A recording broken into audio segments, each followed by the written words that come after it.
kula keur ke Mekah teh ngajak jamaah yuk urang ziarah ka makom Syekh Nawawi, zararah lah ka ditu, beres jarah terus balik aya nu nanya urang Bandung, Pak Haji dari mana? Ziarah kemana?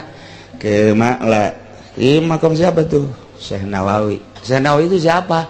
Syekh Nawawi itu ulama Banten, saya dekat rumahnya, sugan kula nyana akur jeung urang mantak dideketkeun bae kitu ngabanggakeun, itu dekat dengan rumah saya, padahal nu deket jeung imah aing mah lain Nawawi eta aya deui. Geus kitu bae eta mah. Kenapa sih diziarahin? Oh dia ulama besar, karangannya banyak, dibejakeun kukula gitu. Emang udah jelas kitabnya bener, jepan nang tangan kain. Sipatan jelema anu beragama Yahudi Nasrani berikut munafik. Di dieu Gusti Allah rek ngajelaskeun masalah tingkah-tingkah mukminin anu asli jeung jelema-jelema nu mukmin anu murtad ka Gusti Allah Subhanahu wa ta'ala. Hiji dek jaritakeun jelema mukmin anu sejati kaimananana anu ku urang kudu dijadikeun contoh terus datang ka yaumul qiyamah.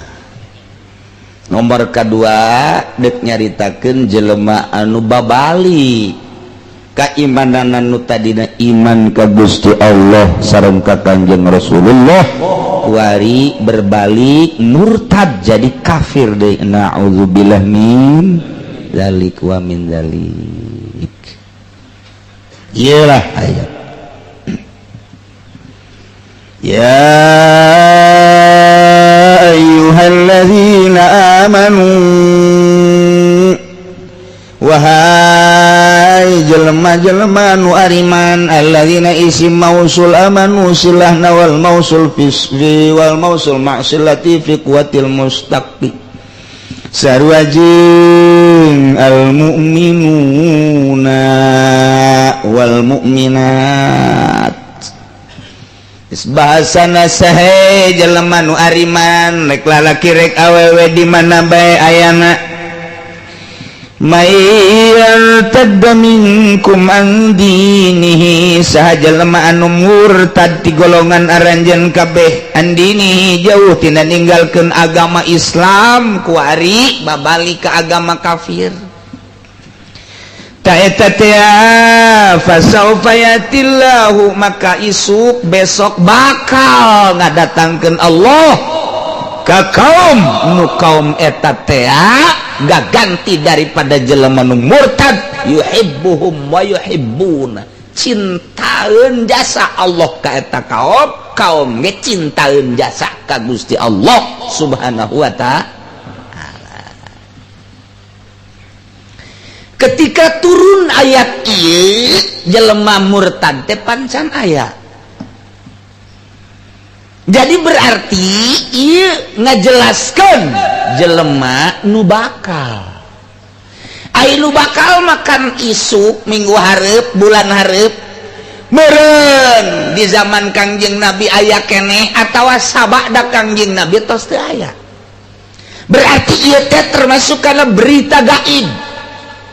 Kangjeng Nabi nampa ayat ieu nyaritakeun urusan anu gaib, bakal aya jelema nu murtad kaluar ti agama Allah jeung bakal aya jelema istimewa anu nanjarkeun agama Allah neruskeun sepak terjang Kangjeng Nabi Muhammad sallallahu alaihi wasallam.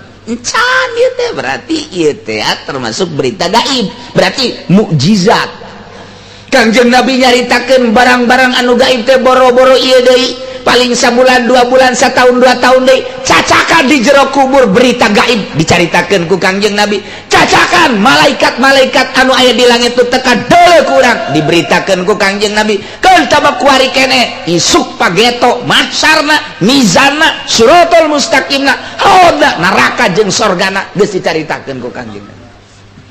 Tah ieu teh ieu urang nu mantak darariuk di dieu ieu teh percaya bahwa engke di jero kubur disiksa.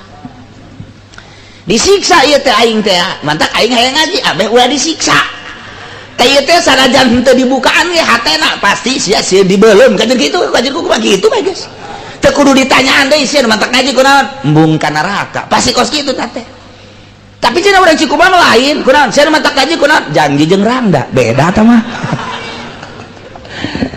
tah mah sempilan doang go gedena mah tetep sieun ka neraka pan sieun ka neraka pan di nyero ngaji nyieun neraka pan belum tak emang orang Cikupa mah paling-paling eta kos itu tuh kan nah ieu teh urang teu kudu dicaritakeun hiji mun ditanya hayang sugih henteu hayang teu kudu ditanya pasti harayang sugih kabeh komo ieu mah potongan kredit kabeh hayang teu kudu ditanya nomor kedua sehat teu kudu ditanya deui tah macak Kangjeng Nabi kajen teh kumaha ge jelema hayang sehat bae ulah ditanyakeun deui geus pokona mah hayang sehat katilu hayang sorga pasti bae eta mah teh ieu urang mantak diuk di dieu ge teh hayang sorga mantak kahujanan saeutik nyilib pan hayang sorga ai macul bapan di sawah kahujanan ge tilok nyilib tilok padahal hasilnya nyaho henteu hasil teh nyaho henteu nyaho hasil nyaho henteu wah mun kuberit teh hasil padahal kamari sabaraha poe macul kahujanan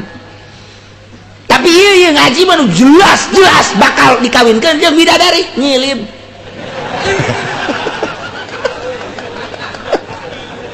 nyilib kehujanan nyilib Masya Allah tuh jadi berarti muliaan keneh macul daripada ngaji pan belon eta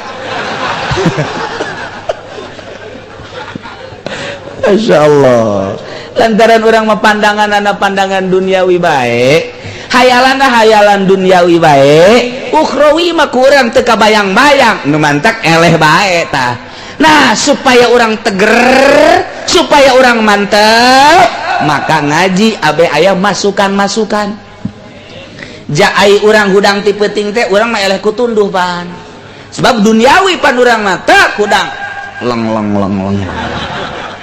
bentanya lang cenah cak kiai tenang ja puyeng geus kikian bae cenah kikian eta haji bae mikir nya tiris nya tunduh nya isukan pasti aing digawe pan ieu bahaya dula-dula deui anggel ngeugepayan sini sak anggel teh sini wah atuh gegeurana dirangkul ku urang teh menyatulah dengan bantal teh lantaran pandanganna duniawi tapi lamun geus pandangan ukhrawi hudang ti penting kok tunduh ke ku aing sia tunduh awas ku aing sia dipeurehan gajen ku kumaha ku aing sia emang aing oleh ku sia tunduh di kieu-kieu ku nya ngopi heula abe ulah tunduh aing sia mantap ngopi ge awas ya ku aing tunduh kene nyieun boba diasupkeun hulu ka hayu sia tunduh teh wah tunduh aja dulu senang tangge set kacai tiris tinggal tiris tunduh tinggal tunduh sebab pandanganana aing mah lainna naon ieu hook malam ieu moal kapanggih deui jeung aing wisuk mah lain deui nu malam ieu mun dikosongkeun berarti aing ieu kosong ibadah teu bisa aing mah tetep bae sorga aing daripada coglak maningan aing tunduh ge salat sanajan 2 rakaat eta pandanganna ka ditu beda pasti mah pandangan anggel kabeh kadulu na geleun deui atuh pan panaikan dengan tahajud mah matana geleun deui rada beureum ieu bacalar enghar matana aya nu belah ditu beureum nyeri mata Masya Allah dina mata ge atuh bakal kadeuleu caian bae semu beureum oh berarti peuting atas hudang ge kajen kumaha aya nu cenghar ge mah potongan potongan cala lenghar geus kanyawan bae di mata ge tuh nya lain deui kumaha we mah cindul oh berarti kasih carakan salah lagi insyaallah tuh gitunya nah 2 informasi ti Gusti Allah nu disampaikan ka Kangjeng Nabi hiji bakal aya jelema nu murtad nomor kedua bakal aya nu nanjeurkeun agama Masya Allah matak ya ayyuhalladzina amanu cek Gusti Allah disampaikan ku malaikat Jibril ka Kangjeng Nabi wahai jelema nu ariman sakedeung deui bakal aya jelema nu murtad hiji nomor kedua bakal aya jelema nu negakeun agama Allah may yartadda minkum an dinihi sahaja lemah murtad balik tina Islam ke agama kafir ngajauhan agama Allah ulah kaget Muhammad fasaufa besok atau bakal ngadatangkeun Gusti Allah kagak ganti jelema eta ka ku kaum anu indahna luar biasa Allah resepen ka anjeunna ka para kaum ngeresepen ka Gusti Allah. Tah, jadi aya dua hiji bakal aya jelema nu murtad bener bae. Telila Kanjeng Nabi dipundut ku Gusti Allah, dipundut ku Gusti Allah. Mulai jelema kalaluar ti agama-agama Allah balik ke agama Yahudi deui balik ke agama Nasrani deui mencerca mencaci maki ke agama Allah anu geus disebarkeun ku Kangjeng Nabi Muhammad sallallahu alaihi wasallam ulah aneh boro-boro kuari cacakan baheula Kangjeng Nabi na haneut keneh jelema balik ka tukang murtad atuh ka kuari aya citra aya puri di dieu anu unggal asar aya nu marake sakit teh kan maka sakit kan maka atuh masih menyarah pan ada teh murtad gua ya Allah ya Rabbi tuh Gusti Allah na cek sahibul kasyaf bakal aya 11 golongan nu murtad 11 golongan nu murtad ngan di zaman Kanjeng ayat 3 di masa Kanjeng Nabi masih kene jumeneng ayat 3 manusia anu murtad bahkan nangtangan ke Kanjeng Nabi saliana setelah Kanjeng Nabi dipundut ku Gusti Allah. Ya Allah, ya orang hitung-hitung muludan mah ya. Muludan ya ngan teu make berkat muludanana. Emang potongan berkat mah lain deui. Muludan teh kudu make berkat. Mun kadeuleuk cauna gede teteg diukna. Mun cauna nu laletik teh cau mah cau hansip bangun jiduh bae teh keluar. Keluar deui. Ayat 3 manusia di zaman Kanjeng Nabi nu murtad ke Kanjeng Nabi bahkan lain sekedar murtad ngaku Nabi deui. Jadi aya Nabi tandingan jangan mengecek keistimewaan Kanjeng Nabi tetap Allah yen tandingan Nabi jadi jelema ngaku Nabi kadeleuna kurang bangkawara emang bangkawara nganjang ningali keistimewaan Kanjeng Nabi kudu dibandingan kos kuari aya kiai anu teger teh pasti aya babandingna pasti bae aya kiai anu teger aya nu ngalembar jangan bandinganana engke ge masyarakat sendiri masyarakat manusia sorangan anu bakal nempo nu mana nu asli nu mana nu teu asli ti Gusti Allah sama kos kitu tah mah lamun asli negakeun agama hiji tilok nyieun proposal asal kiai nyieun proposal tandingan kiai tah proposal kedua tilok dek nyieun yayasan komo dana Australia komo dana ti Yahudi tipatikan memuadaekeun tah kos kitu mah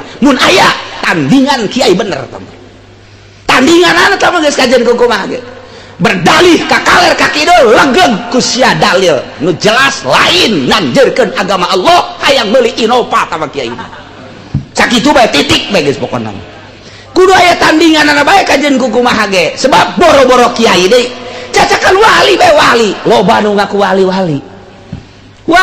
loba nu ngaku wali nyarekanan ka wali-wali nu asik ka Tuan Syekh Abdul Qadir ka Syekh Abu Hasan As-Sadili ka kitu Abdul Qasim Junaidil Baghdadi ka kitu Syekh Siti Syekh Marufil Qurhi jeung sajaba-sajabana loba nu nyarekanan loba mun cemooh ulah kaget boro ka wali ka Kanjeng Nabi ge aya kula keur ka Mekah teh ngajak jamaah yuk urang ziarah ka makom Syekh Nawawi zararah lah ka ditu beres jarah terus balik aya nu nanya urang Bandung Pak Haji dari mana ziarah kemana ke Makla makom siapa tuh Syekh Nawawi itu siapa Syekh Nawawi itu ulama Banten saya dekat rumahnya sugan kula nyana akur jeung urang mantak dideketkeun bae kitu ngabanggakeun itu dekat dengan rumah saya padahal nu deket jeung imah aing mah lain Nawawi eta aya deui geus kitu bae eta mah. Kenapa sih diziarahin? Oh dia ulama besar, karangannya banyak, dibejakeun kukula gitu. Emang udah jelas kitabnya bener, pan nang tangan kayaknya. Pan jadi kieu ya sudah lain akur gitu. Masya Allahnya duaan bae, ieu digang ngomongna ge. Ih, Cikula teh emang kenapa sih? Emang belum kenal dengan Syekh Nawawi? Nggak ada yang kenal kalau di Bandung sama Syekh Nawawi itu. Syekh Nawawi itu apa ya, manusia biasa, nggak jelas itu orangnya. Wah, gelut tau lah ya ini. Ih, mapan Mekah ya. Ditahan, kata kukula ditahan.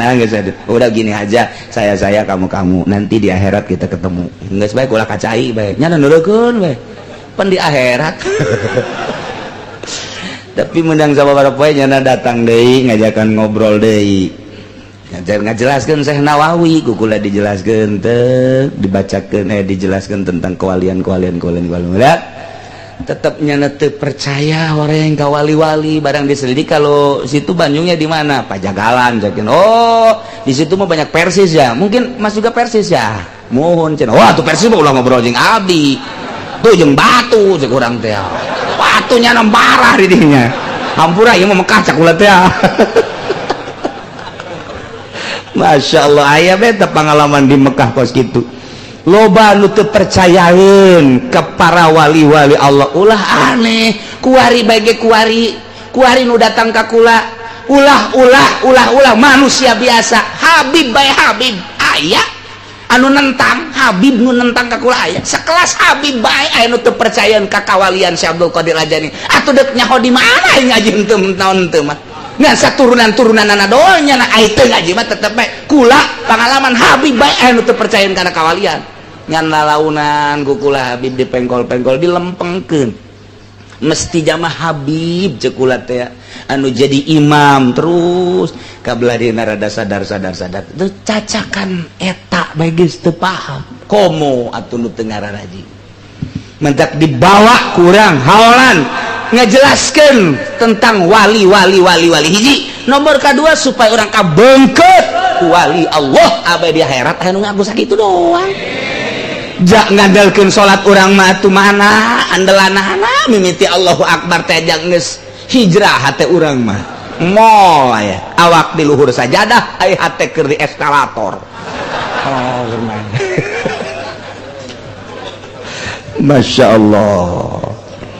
Nah kehiji di zaman Kangjeng teh jelema nu buang kawarah adalah Banu Mudlij, roisna kepalana Zulhimar sebagai lakob, ngaran aslina Aswad Al-Ansi. Eta jelema buang kawarah anu luar biasa tanabba'a ngaku nabi nya teh. Ngaku nabi teh Aswad Al-Ansi teh. Urang mana eta? Urang Yaman, wastaula ala biladihi nyana jadi pemimpin Yaman saat eta. Wa akhraja umala Rasulillah, pagawe-pagawe utusan Kanjeng Rasul kunyana dikaluarkeun ti negeri Yaman lantaran teu iman ka dirina nyana ngaku jadi utusan Allah. Kira-kira pan zaman baheula geus aya eta kos kitu. Numantak kata Rasulullah Kanjeng Rasul nyuratan melalui Muad bin Jabal Sadatil Yaman jeung penggede di negeri Yaman bahwa hati-hatilah dengan seorang manusia yang mengaku nabi yang bernama Aswad Al-Ansi dari keturunan Banu Mudlij. Apabila ada kesempatan segera hancurkan, basmi, langsung nyeun kekuatan. Setelah nyeun kekuatan diserang, begitu diserang dibunuhlah dengan melalui seorang manusia nu gagah ngaranna Fairuz Ad-Daili.